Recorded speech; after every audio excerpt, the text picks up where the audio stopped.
আপনি হয়তো আমাদের মিশনের কথাগুলোকে আপনি বারবার স্মরণ করছেন। You should be honest, you should be skilled, you should be practically cheap. এসব কথাকে স্মরণ করার সাথে সাথে যাদের ব্যাগের উপরে দাঁড়িয়ে আছে আমাদের এই প্রান্তের সাথে, যাদের রক্ত দিয়ে গড়া আমাদের এই সংগঠন, যাদের হারিয়ে যাওয়ার মাঝে আমাদের মিছিলের এত ব্যাপকতা, আপনি সেই ভাইগুলোকে একবার স্মরণ করেছেন। আমি ডাক্তার গোলাম কিবরিয়া যখন গত পরশু আমার কাছে এসেছিল, তিনি ঠেলা গাড়ি চালান, তার ভাই মেডিকেলের ছাত্র ছিলেন, তিনি কাফলার জন্য সাহায্য গ্রহণ করেছেন। তিনি আমাকে এসে বললেন যে ভাই আমাকে একটা চাকরির ব্যবস্থা করে দিবেন। হয়তো আমি আজকে আপনার কাছে আসতাম না যদি আমার ভাই ডাক্তার গোলাম কিবরিয়া যদি বেঁচে থাকতো। তার বয়স আজ প্রায় 45 থেকে 46 বছর হতো। তিনি পরিণত বয়স্কের একজন ডাক্তার। আমি হয়তো আপনাকে এসে বলতাম না যে আমাকে একটা চাকরির ব্যবস্থা করে দিন, আমার মায়ের চিকিৎসার জন্য কিছু টাকা সহযোগিতা করুন।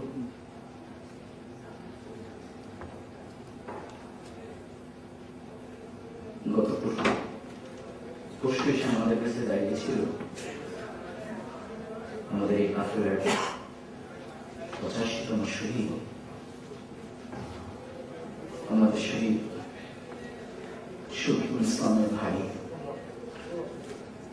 তিনি এসে আমাকে বললেন যে ভাই আমি জামাত অফিসে ড্রাইভিং এর জন্য আমি দরখাস্ত করছি, আমাকে চাকরিটা একটু নিয়ে দেবেন। বারবার ভাবলাম যে আমার এই ভাই যদি জীবিত থাকতো তাহলে আমার একটু শহীদের ভাইয়ের সঙ্গে কখনো বলার প্রয়োজন ছিল না যে আমার একটা জামাত অফিসের আমি দরখাস্ত করেছি, আমাকে গাড়ি চালানোর সুযোগটা করে দেন। আমি সাথে সাথে মুজিবকে ফোন করে বলেছিলাম যে আপনি আমাদের এই কথাটা আমাদের শুনবেন।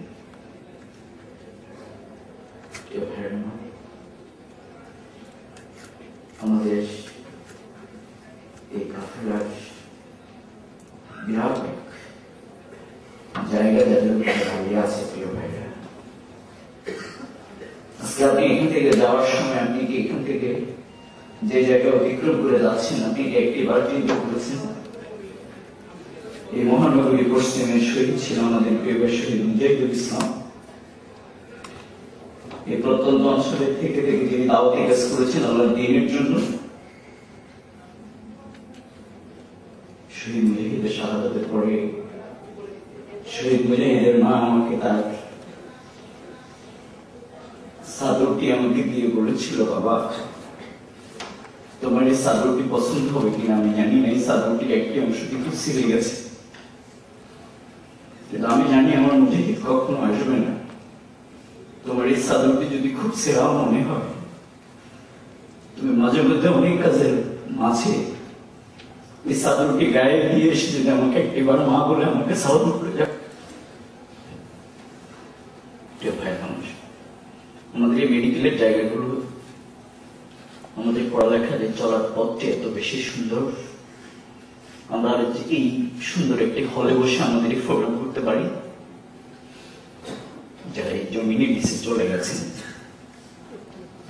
শহীদ প্লাবনের বাবা যখন বলেন যে আমার সন্তান জিপিএ 5 পেয়েছে, কিন্তু আমি আজ কোনো কিছু নির্ভর করি না, আমি আমার সন্তানের 5টি দাঁত তার টেবিলের উপরে রেখে দিয়েছি।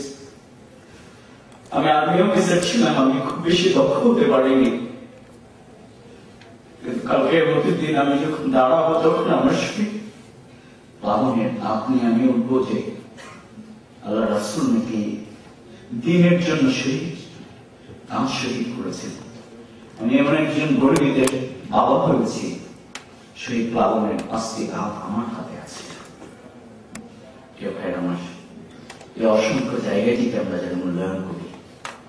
আপনি একটি বারটি ভাববেন আপনাকে হেলথ রিসার্চ ইনস্টিটিউটের আয়তা এসে আপনাকে কি কথাটি আমরা বোঝানোর চেষ্টা করছি, আমরা কি আপনাকে বোঝানোর চেষ্টা করছি, আপনাকে বলার চেষ্টা করছি একটি সমৃদ্ধ বাংলাদেশের স্বপ্ন শুধু নয়, মদিনার বাংলাদেশ যারা গড়ে তোলার জন্য নিজের জীবনকে বিসর্জন দিয়েছেন। বিসর্জন দিয়েছেন আমাদের প্রিয় শহীদ হাফেজ গোলাম কিবরিয়া শিপন, যার মা বারবার আমাদেরকে দেখলে বলেন, বাবা বাবা আমার শিপন তো হাফেজ ছিল, কিন্তু তার সকল দাঁতগুলো কেন ফেলে দেওয়া হয়েছে? আমি ছাত্র শিবিরের কেন্দ্রীয় সভাপতি হিসাবে আমার কাছে সব প্রশ্নের জবাব আছে, কিন্তু আমার কাছে শহীদ গোলাম কিবরিয়া শিপনের মায়ের কোন জবাব আমার কাছে নেই। ভাইরা, আমি বলছি এক এক করে আজকে অতিথিবৃন্দ সব কথার জবাব দিয়েছেন, যে কথার জবাব এখন অনাবিষ্কৃত, যে কথার জবাবের সন্ধানে আমরা খুঁজছি। আমি আপনাকে বলবো, আপনি যদি নিজেকে তৈরি করতে পারেন, তাহলে সেই রকম একটি মদিনার রাষ্ট্র করার মাধ্যমে এদেশের মানবতার, এদেশের পথহারা মানুষগুলোর মুখে আপনি চিকিৎসক। প্লিজ আমি আপনাকে বলবো, এখান থেকে দাঁড়িয়ে যদি কেউ চিৎকার করে বলতে পারেন যে আমি ডাক্তার হবো, কিন্তু আমি মানবতার ডাক্তার হতে চাই। আমি আপনার পেশাকে প্রত্যাখ্যান করতে বলছি না, কিন্তু আপনি শুধুমাত্র একজন রোগী চিকিৎসক হবেন না। প্লেটো বলেছিল, একজন ইঞ্জিনিয়ার যদি ভুল করে তাহলে একটি বিল্ডিং ক্ষতিগ্রস্ত হবে। একজন ডাক্তার যদি ভুল চিকিৎসা করে একজন রোগী মাত্র মারা যায়, কিন্তু একজন রাজনীতিবিদ যদি ভুল করে একটি জাতি ক্ষতিগ্রস্ত হয়। আমি সবচেয়ে বেশি আনন্দিত হব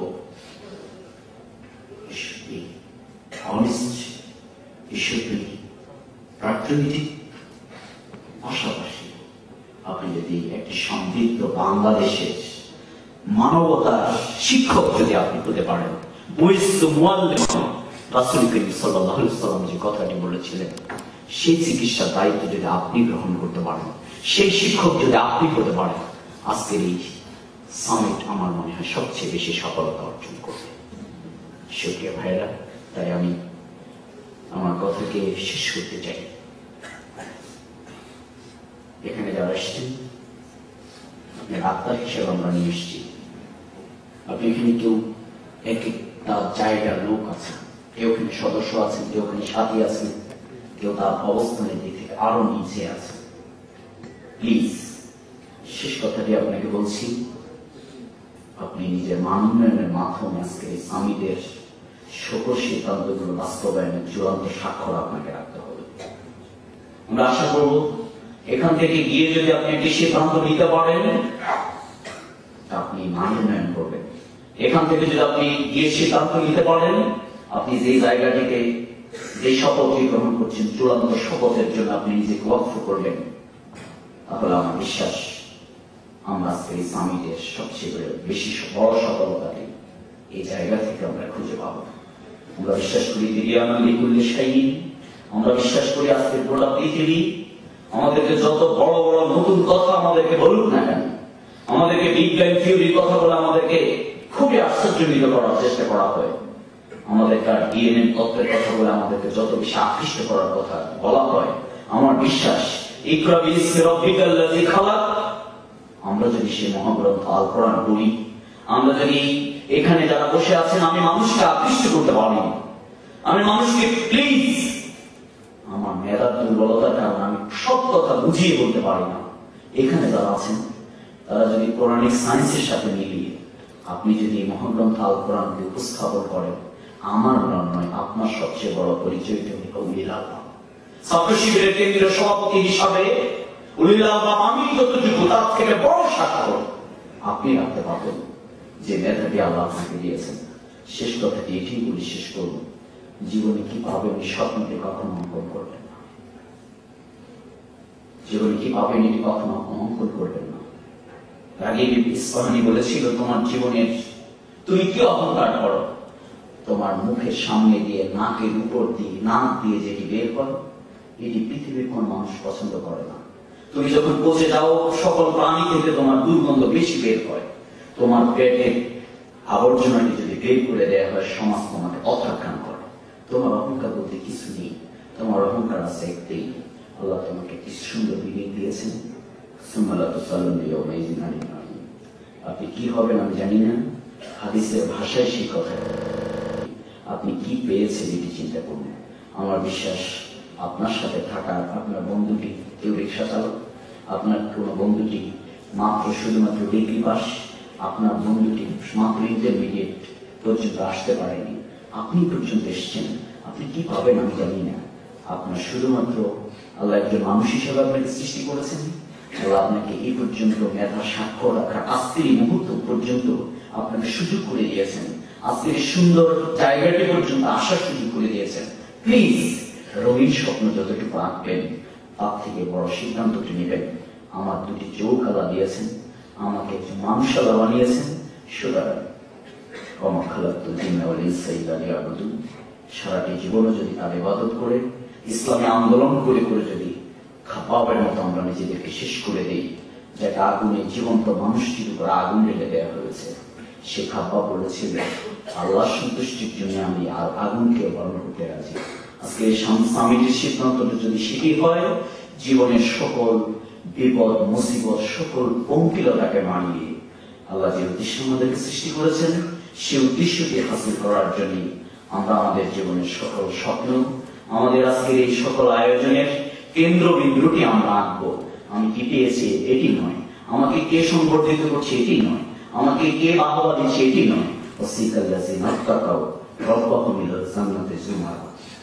কাউকে আমাকে কি আমার জন্য যদি একটি আপনার জন্য একটি সংবর্ধনার আয়োজন থাকে, সেটি আজকে সবচেয়ে বড় বেশি ভালো হবে, সবচেয়ে বেশি সুন্দর হবে। সে আয়োজনের সাথে মিলিয়ে প্রতিটি মুহূর্তে সামিটের কথাগুলোকে স্মরণ রেখে আপনি আপনার পথ, আপনার অঙ্কন আপনি করবেন। শেষ কথাটি আবারও স্মরণ করিয়ে দিতে চাই, আপনি এত দূর আসতে পারতেন না, আপনি কাফেলার সাথে মিলে এত বেশি ধন্য হয়েছেন কেন জানেন? শহীদের মায়েরা রাত জেগে জেগে আপনার জন্য দোয়া করে। আপনি এত দূর ভালো করেছেন কেন জানেন? শহীদের বাবারা ভাইয়েরা রাত জেগে জেগে আপনার জন্য দোয়া করে, এই কাফেলার জন্য দোয়া করে। আমি বলেছিলাম যারা এই কাফেলার সাথে সম্পৃক্ত তারা এত বেশি ধন্য। কাবা শরীফের অসংখ্য, কাবা শরীফের গেলাপের অসংখ্য ভাই আপনার জন্য দোয়া করে। সে দোয়ার প্রতিনিধিত্ব, সে দোয়ার চাচা, সে দোয়ার শুকরিয়া আপনি আদায় করবেন আল্লাহ দিন অগ্রণী ভূমিকা পালনের মাধ্যমে। সে প্রত্যাশাকে ব্যক্ত করি আমি আমার কথা শেষ করছি। আল্লাহ হাফেজ। বাংলাদেশ জিন্দাবাদ। মেডিকেল সামিট জিন্দাবাদ। সালামু আলাইকুম ওয়া রাহমাতুল্লাহ।